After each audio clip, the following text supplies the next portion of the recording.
Okay, so now we're going to turn our attention to proteins, and we're going to start with a conversation about amino acids. In our presentation today, we're going to cover different forms of amino acids, their basic structure, and how they make up proteins. We're also going to look at this process called denaturation, or denaturing of proteins. And just like our treatment of digestion with carbohydrates and with lipids, just the basics. We're going to spend some time looking at the role and function of proteins in the body and why it's important for health that people have proteins. Different protein requirements depending on people's age or their life stage. For instance, during pregnancy we need more protein. Also protein requirements just a little bit around physical activity. Then we're going to look at what happens when we have too much protein as well as too little. So we want to start with a conversation about amino acids. And if you think back to high school, you might remember that amino acids are the building blocks of proteins. And that's absolutely true. So I want to show you what a basic amino acid looks like. So if we come over and look at this picture, I'll just invite you to appreciate that this is the form of an amino acid, and you see certain components. So we have something called an amine group, and this is where it gets the name amino acid. And we have a structural backbone, just like we saw a backbone in triglycerides. We saw that glycerol backbone. We have a similar structure here with an amino acid, and then we have an acid group and a side chain. And this side chain right here is really the variable with amino acids. And we'll talk about these different amino acids that are required in human nutrition. We have 9 essential amino acids, and each one of them is distinct, and it's this side chain right here that really is going to talk about structure. And when you look at structure in biology, it dictates function.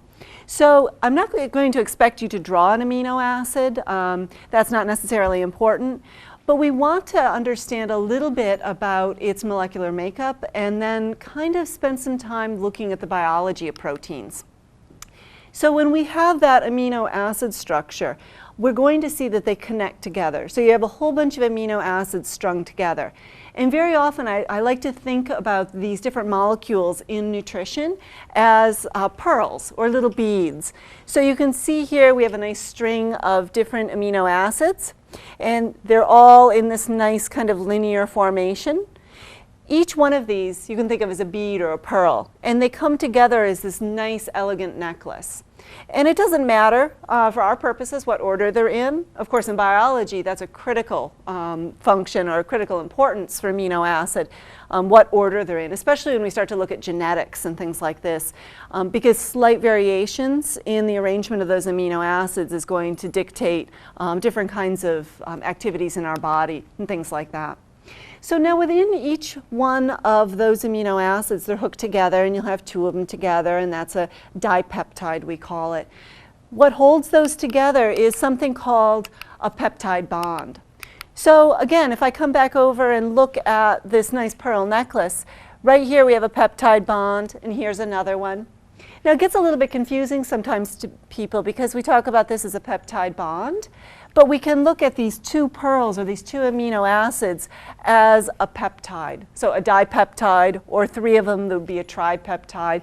And we can go on with this and talk about peptides of different lengths.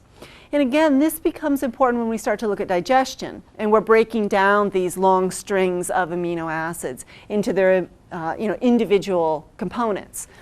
So from that long pearl necklace, we see an opportunity for much more sophistication with amino acids. So you can look at this particular strand here, and this one is very curved. You can kind of get that impression. And if you think about something like DNA, that double helix that we're familiar with from Watson and Crick, what has happened there is that amino acid strand has undergone a conformational change. So it has folded into its mature protein form. And we can see another one here where you have these big loops and turns and twists and things like this.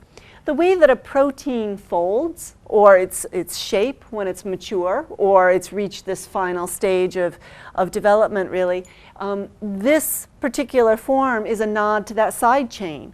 So if you were to have a really big side chain on one of the amino acids, like a proline group, that's a really big one. So it's going to dictate that the protein fold in a certain way. And that's really not important for nutrition that much. Again, it's more about biology in a strict sense and genetics and things like that. So I mentioned that we have some essential amino acids. And I really want you to recall that term essential in nutrition means that we have to get it from the diet. We can make a lot of different amino acids in our body, but there are 9 that we can't make. So these have to come from the diet. We also have some that are considered conditionally essential amino acids. And under normal circumstances, these wouldn't be essential, but for different reasons related to diet, generally speaking, or maybe there's an inborn error of metabolism, they become conditionally essential. So that would add another one of the amino acids to our 9 that are essential. So now if we look at, now that we kind of understand the whole structure of an amino acid and how it makes up a protein, we want to spend some time looking at taking these apart. And this process of dismantling proteins is a process called denaturation. And this is an irreversible shift in protein shape. So if you think about an egg white, there are a lot of things that we can do to an egg white. But no matter what we do, we can never get it back to an egg white, back to that form when it was unmessed around with.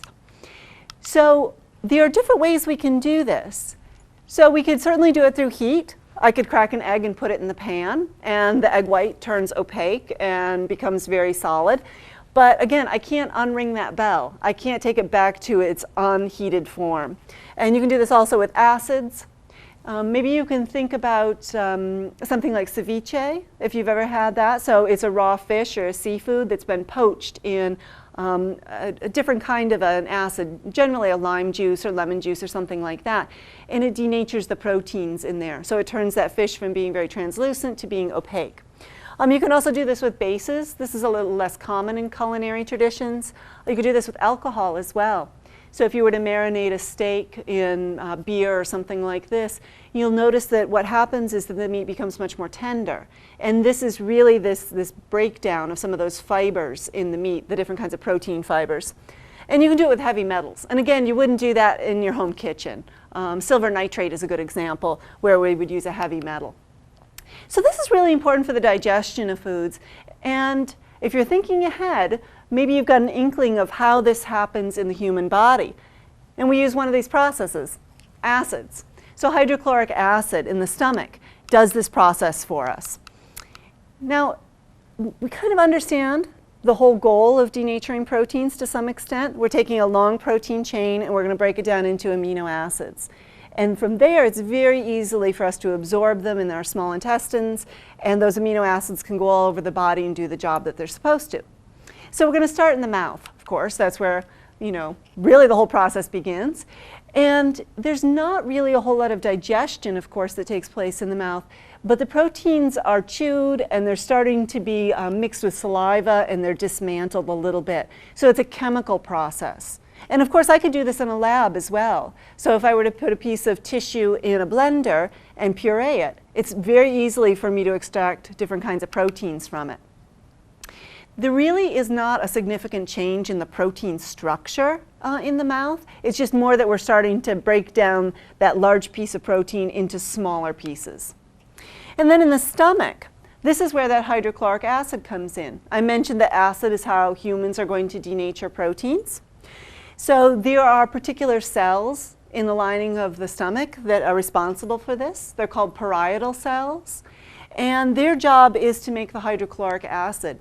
Now sometimes people have different issues with too much acid production and occasionally too little acid production, especially if they're taking acid reducers or different kinds of medications that are going to reduce the amount of acid that's produced. And you might again be thinking ahead and say, well, what happens with that lining of the stomach? If I'm producing acid, how come the stomach doesn't get denatured? Or how come I'm not, harming these different delicate structures in the stomach? And it has to do with a layer of mucus. So within your stomach, in this circle or bag you can imagine, you have this nice ring of mucus, and its job is to protect the stomach lining. So from the stomach, that undigested food is going to move into the small intestines. And this is the site of major digestion and all the breakdown of food, just like we saw with carbohydrates and with lipids. Here we're going to have protease enzymes doing the activity. So again, that ASE ending should let you know that it's an enzyme. And what you see here is these long strings of amino acids are getting broken down into peptides or even a dipeptide form. So we have one here that's 2 individual amino acids and they're held together with the peptide bond. And here we have a tripeptide. So you're going to see a lot of these small fragments in the small intestines. And that really just means that those protease enzymes are doing their work. Okay? And just if you want a little bit more nomenclature, on the slide I also have a new word for you, oligopeptide. And so this is a term you might be familiar with from the carbohydrates chapter, meaning that we have between 4 and 10 of these amino acids strung together. All right, so now if we want to look a little bit more closely at what's happening, so we have a little cross-section of the small intestines, and if we blow this up and look at it, you can see here we have these nice pearl necklaces, or a whole bunch of beads strung together. Those are our individual amino acids. And as they're being broken down by the protease enzymes, you get these little couples and triplets of the amino acids. Now these are small enough that they're going to move very, very easily through the epithelial membrane of the small intestines, and you see that happening here.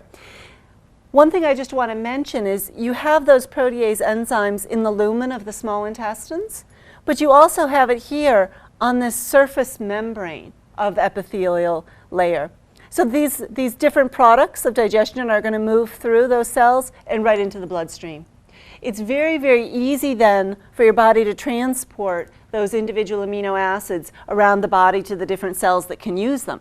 Okay? So it's a really very simple digestive process. There's not a whole lot we have to worry about there. We aren't seeing any protein carriers necessary like we did with the different chains of large lipids. All right, so from the digestive process, we have to kind of think about, well, how is that protein going to be used in the body? So we want to look at the role of amino acids and proteins in the body and the different places where we're going to see them playing a critical role.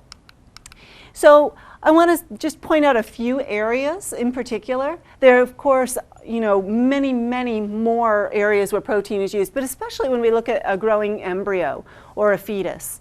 Protein needs during pregnancy are about twice as much as a non-pregnant female.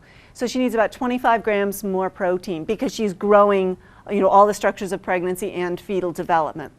Also an athlete in training, someone that is purposely trying to build muscle or is just getting stronger through physical activity, a growing child, somebody who's maybe given blood and they're replacing blood or they've had surgery. Of course, those are going to be important areas where we need additional protein.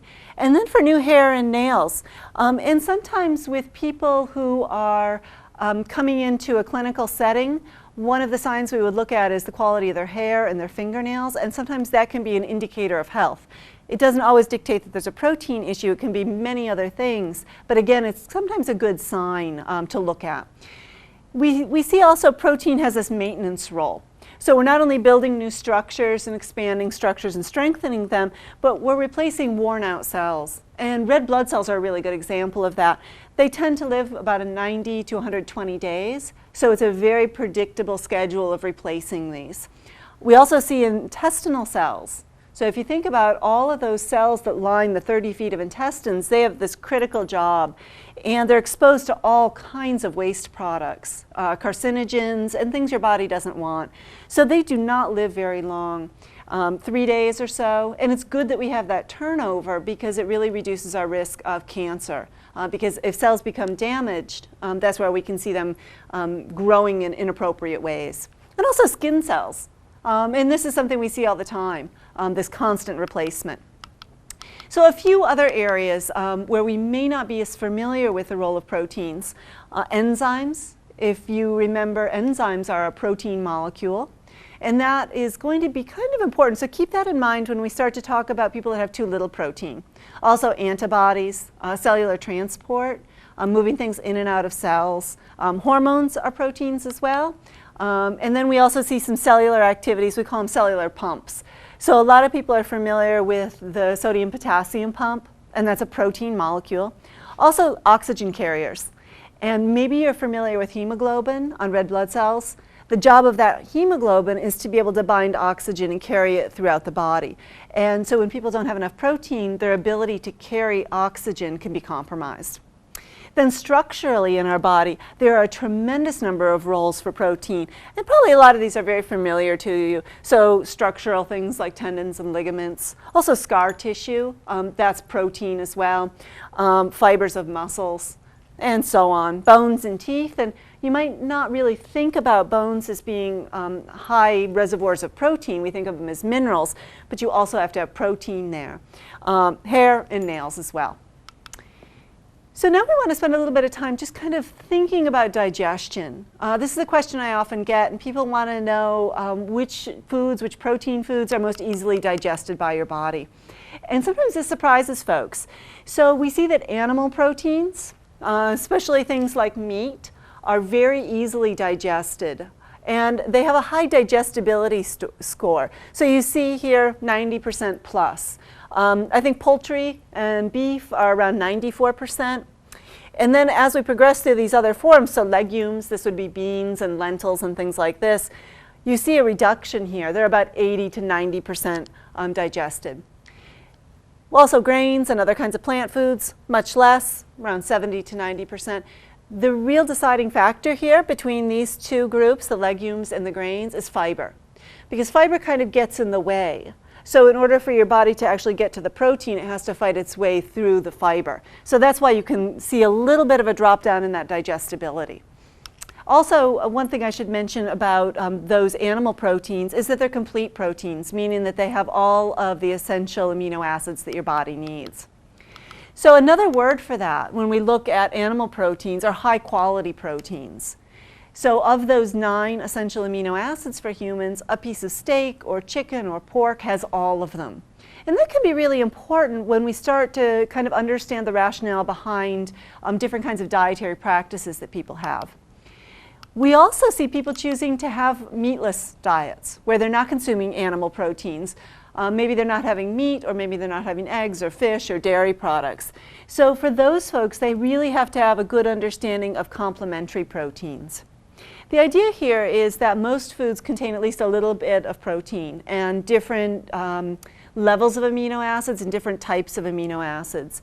So if people very carefully choose maybe a grain and a lentil or some kind of a legume, they're able to pair the amino acids supplied by each one of those foods to yield a complete protein. So really you can look at this as complementary proteins or mutual supplementation. A lot of people use these terms interchangeably. The idea is that you're getting 2 different food sources that are going to then make a complete protein.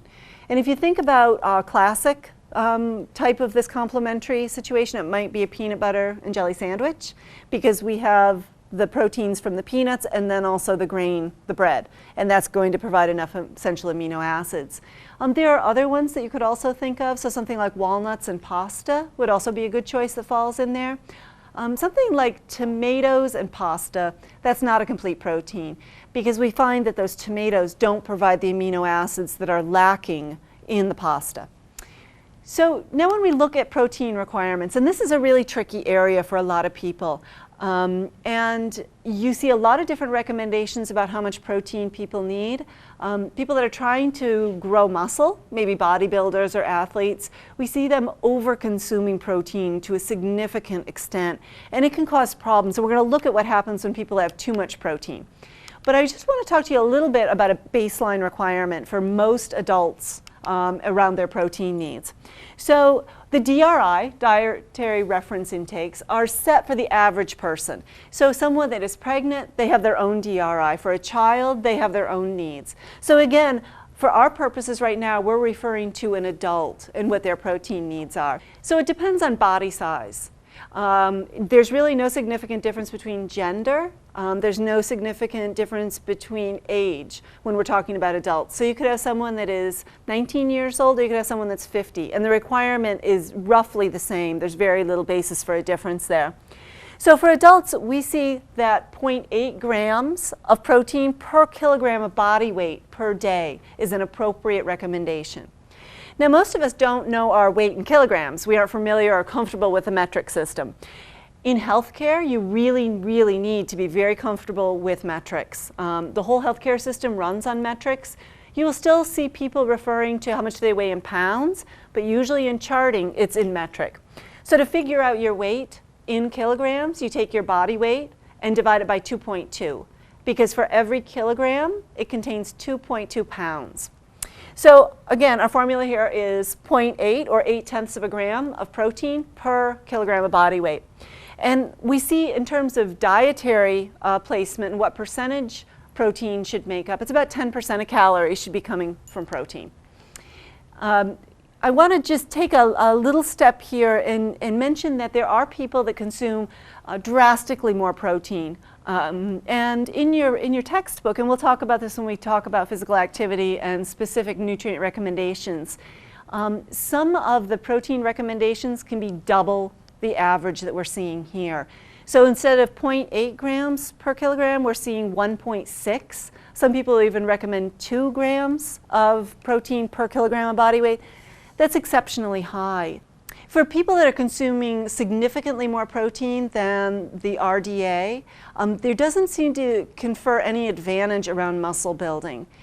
In order for your body to make use of all of that protein you're consuming, you actually have to work out. And really, we don't see people being able to work out to that extent where they can utilize all of that protein. So you need the amount of protein that your body needs, and excess doesn't mean that you're going to build more muscle. So kind of keep that in mind. All right, I want to look at protein deficiency now. And we see protein deficiency in the U.S., but it's primarily a concern worldwide. In the U.S., we tend to consume more protein than is required, and especially in the form of animal proteins. Globally, we see a dramatic difference in the amount of protein that people are consuming.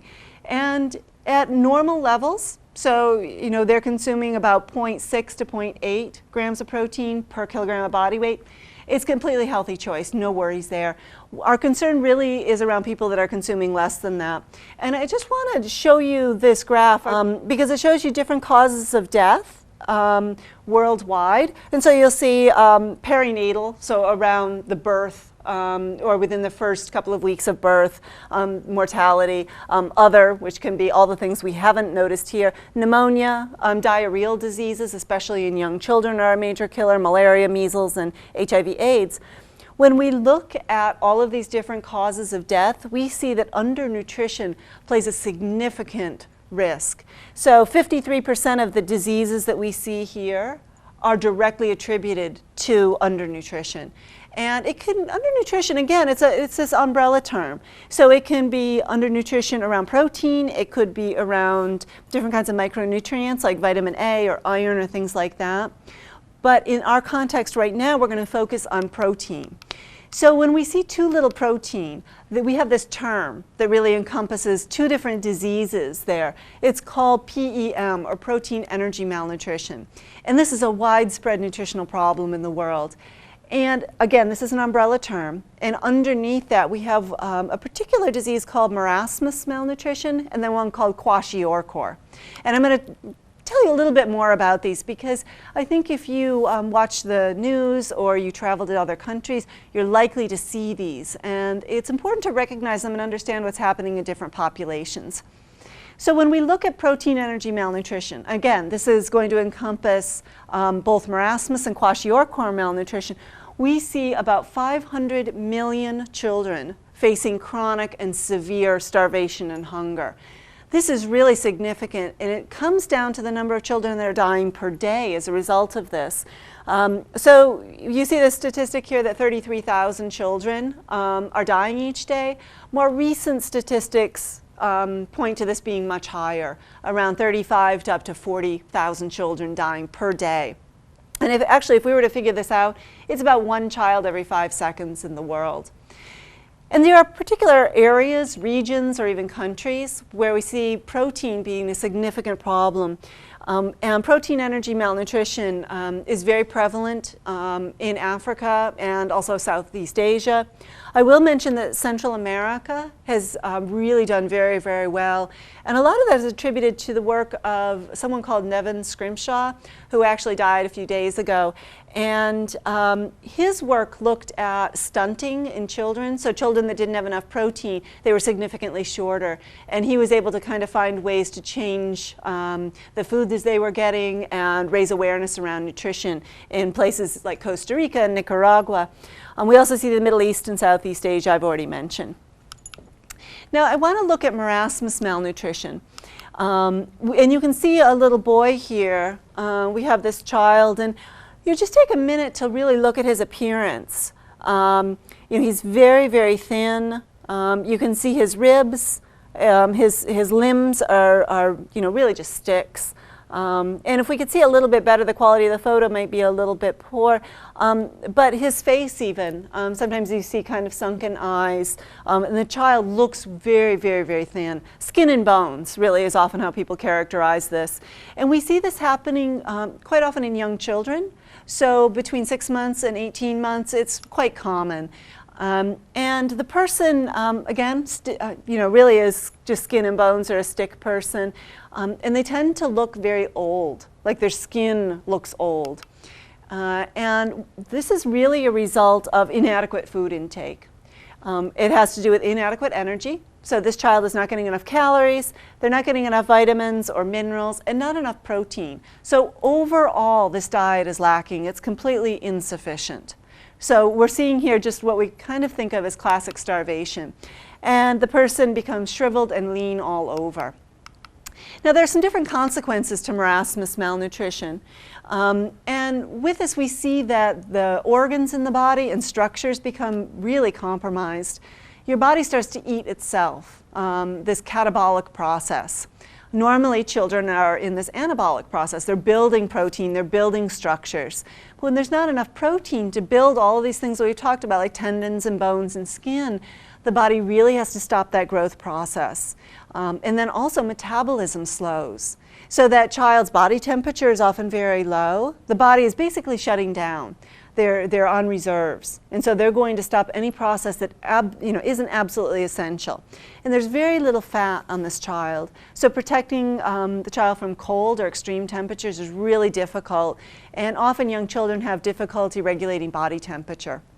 Now, one kind of saving grace, and I struggle with this because in some ways it's not a saving grace, is that a child that is suffering from marasmus malnutrition, as the disease progresses, they don't cry because that would take too much energy. They don't engage in any physical activity that isn't absolutely essential for life. And I think in some ways, having been in an international environment and seen this, I think it's a little bit easier for parents. No parent wants their child to starve, but sometimes there just aren't resources.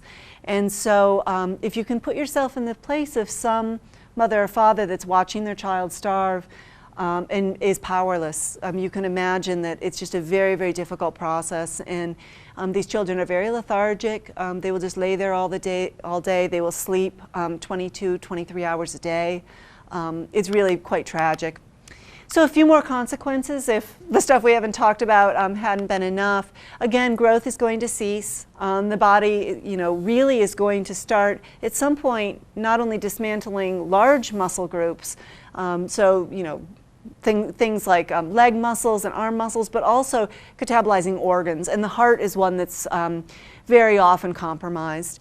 And the skin starts to lose its elasticity. So normal little insults to the skin that would be healed very, very quickly can take days and days to heal.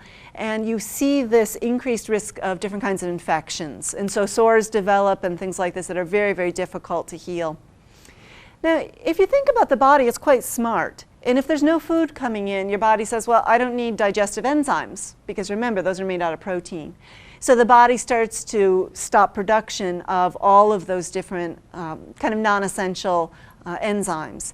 So even if we were to refeed that child, the child is not going to be able to digest the food. And all of that digestive tract starts to deteriorate.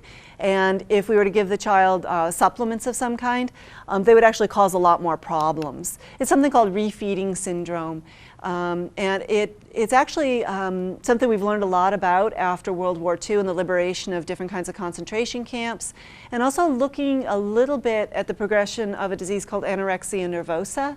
And we can kind of understand what happens in the body. Over time, we see that blood proteins are going to be compromised. I mentioned hemoglobin. It's that oxygen carrier on the red blood cells. And the body's going to stop producing this. So the child becomes anemic, and there's not enough carrying capacity for the oxygen. So the child is short of breath, and it's very, very difficult to even kind of catch your breath. If a child were to suffer some kind of an injury, break a bone, or have a catastrophic cut or laceration, that stuff just is not going to heal. And the list goes on, I'm sorry to say. Antibodies are compromised. So antibodies, remember, are little agents to fight off infections or diseases and keep us healthy, part of the immune system. And we aren't going to be able to produce those if we don't have enough protein. So the book talks about this example, and I really quite like it, about dysentery and what happens when a child is suffering from marasmus malnutrition and they're confronted with dysentery. Dysentery is caused for lots of different reasons, but different kinds of parasites can do this. Also different kinds of bacteria. So amoebic dysentery is quite common in some locations if you're a traveler. So read that section. And then also measles. And that example, measles, were vaccinated in the US, most of us. And if a healthy child contracts measles, you know, they're probably going to be healthy within 1 to 2 weeks. They're going to recover fairly easily. In the developing world, especially if a child is poorly nourished and suffering from protein energy malnutrition, they can be dead from measles within about 2 to 3 days.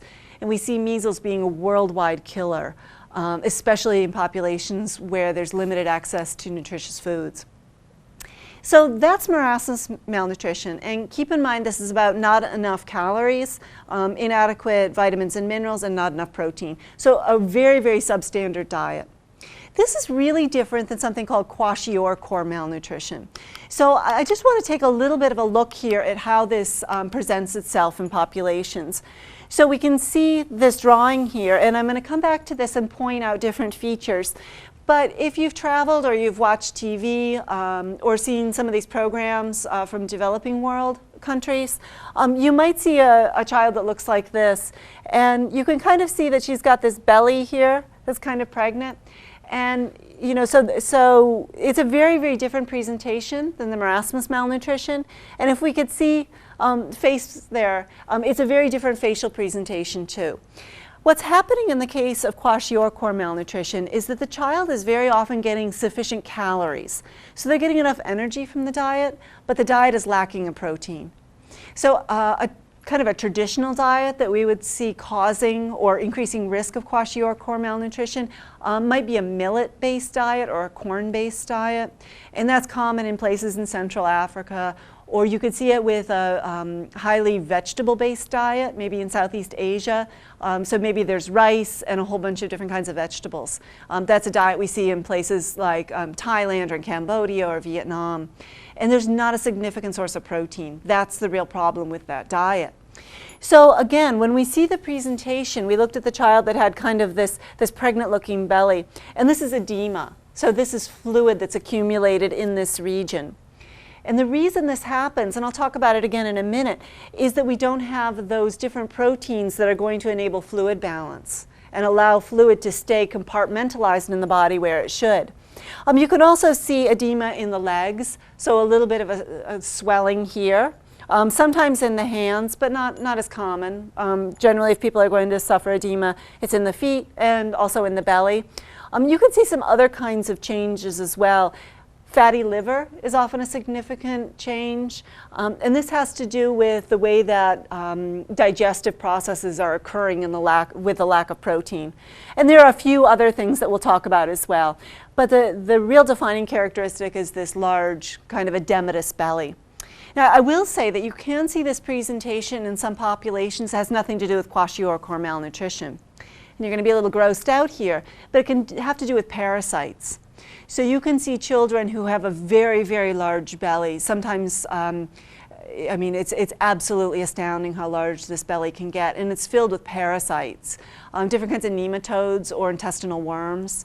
So when you see this presentation, there can be other reasons. Just kind of keep that in mind. But let's progress a little bit and talk more about kwashiorkor malnutrition. So in some regards, some of the symptoms and the consequences we're going to see are similar to marasmus. But the origin of this disease, we see it occurring with populations of a certain age, and it has to do with kind of the next child that comes along.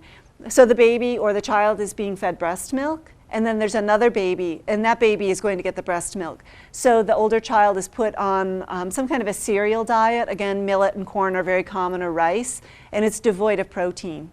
So that's where we see this opportunity for that kwashiorkor malnutrition to really kind of get hold and take purchase in this child. I will kind of interject here that there are a lot of reasons why people in other countries breastfeed in different ways that we do in the US in terms of the length of the breastfeeding duration. And one of the reasons is that it's an incredibly beneficial food source. There are other reasons we'll talk about when we look at pregnancy and lactation in particular, but it is a nutrient-dense food. So the longer a child gets breast milk, really the better off they are. We really see a reduction in mortality levels for children under 5 when they are breastfed much longer. Okay, so I want to look a little bit more at some of these symptoms. I've told you that you have the edematous belly. So we see the fluid accumulating around the abdominal region, and this has to do with a lack of protein carriers and also the opportunity for fluid balance. Normally proteins have this job of holding fluid in compartments in our body. And without those proteins, because they're not coming from the diet, the body is going to restrict its protein use and kind of cut out this particular operation. So we see that fluid accumulating. Then we see the fatty liver. And what's happening here is that you're going to have fat that would normally not stay in the liver start to build up there. So think back to our conversation about lipoproteins. And the liver is really critical in making cholesterol and these lipoproteins that carry fat and cholesterol around the body. So if we don't have that protein carrier, that lipoprotein, all of that fat sits in the liver and starts to accumulate. So you can actually see some significant changes in the size of the liver, and it has to do with all that fatty buildup. You'll see some changes in the hair of the child where you aren't able to actually maintain normal color to the hair. It starts to take on sometimes a coppery appearance. And I've seen this, I was doing some work in India, and I saw this in a particular population of Dalit people. I only saw this particular problem in girls because we know there's a real gender divide there, and boy children and girl children are not treated the same. And their hair, instead of being this beautiful kind of robust brown, it turned kind of a coppery color. And it was very, very distinctive, and it could be, something that you could pick out very easily.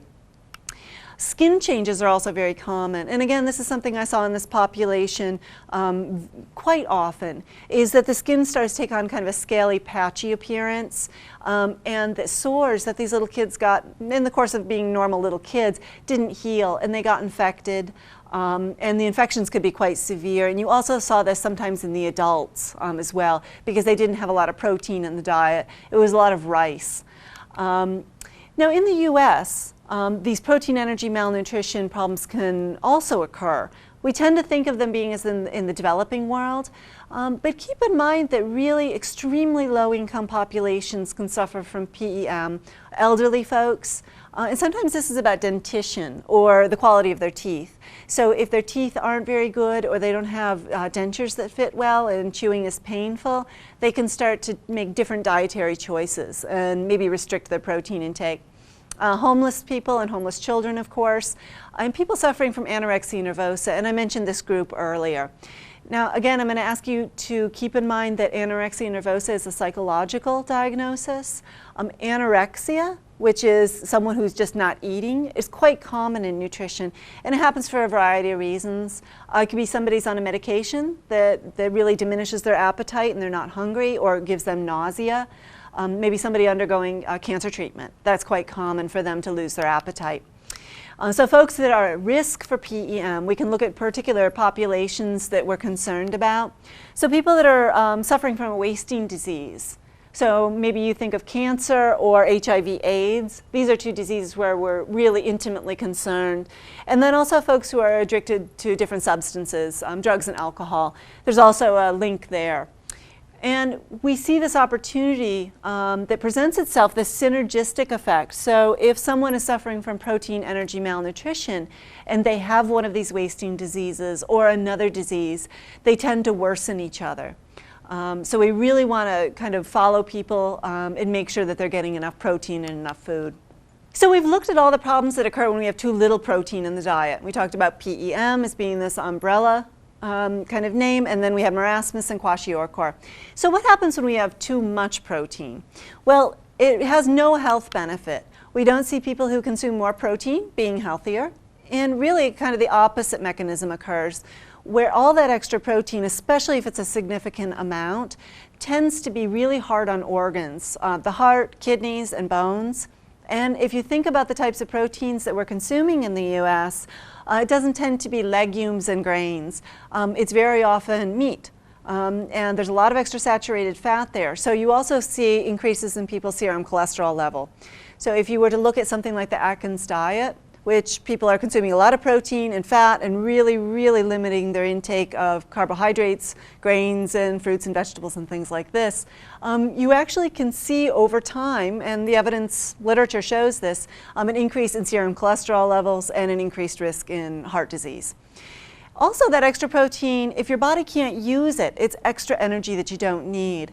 So people that tend to consume more protein than is required increase their risk of being overweight or obese.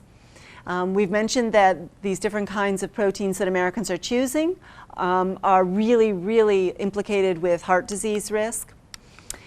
So I want to look a little bit about some different choices people might make around protein.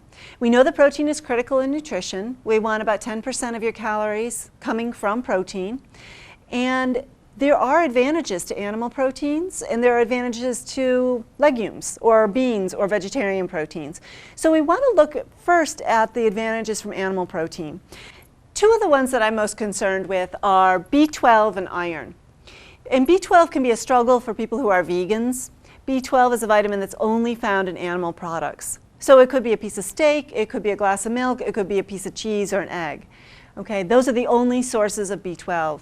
You can get it from nutritional yeast, but some purists say that, well, nutritional yeast, that's an organism as well. A lot of foods that are created, especially for vegans or vegetarians, are fortified with B12, which is really, I think it's a huge step in the right direction. Otherwise, people can take a supplement, and we'll talk about that a little bit more when we talk about vitamins. And then iron, of course. And globally, 80% of the world is iron deficient or has suboptimal intakes of iron. This is a critical issue for women, especially of childbearing age. We see that those protein-rich foods, so whether it's a steak or some chicken or something like this, they lack vitamin C and folate. And these are two important vitamins. Vitamin C helps you to fight different kinds of illnesses. It's an antioxidant. But it's also implicated in collagen development, keeping bones strong, keeping skin strong. Folate is a B vitamin, and this one is really critical during pregnancy. It's involved in cell proliferation. So you think about a pregnancy and growing a fetus, there's exponential growth there. So we need folate for that as well. It's also important in keeping you healthy overall. Now, some advantages that we see with legumes or beans, so it could be kidney beans or garbanzos or lentils or something like that, and even soy products. Really, the proteins there are considered to be equivalent to meat. All right? There are a lot of advantages to this because it doesn't come along with a lot of saturated fat and other kinds of things that maybe we just don't need to have. And these foods, the legumes, are also an excellent source of a lot of the B vitamins, especially folate. And they have iron. It's what we consider non-heme iron, which we'll talk a little bit about. But non-heme iron means that it's absorbed at a different rate, okay? And then calcium, which those are generally lacking in some of those other meat proteins. But legumes aren't the end of the story. Legumes tend to lack vitamin A and vitamin C, and of course they don't have B12 because B12 is only supplied by animal products. So there are a lot of things to consider when we're choosing a protein, whether you're a vegetarian or whether you're eating meat. We know that portion control is a really big issue, especially with animal proteins. A serving of beef or chicken or fish is 3 ounces cooked. And very, very often people overestimate their protein needs and overeat the amount of protein that is required by their body. And it can have pretty I guess, significant health risks with that. The recommendation from the government right now is that people continue to eat meat if that's the lifestyle that they choose, but also consider going meatless 1 or 2 nights a week, and keep those portions within the appropriate guidelines.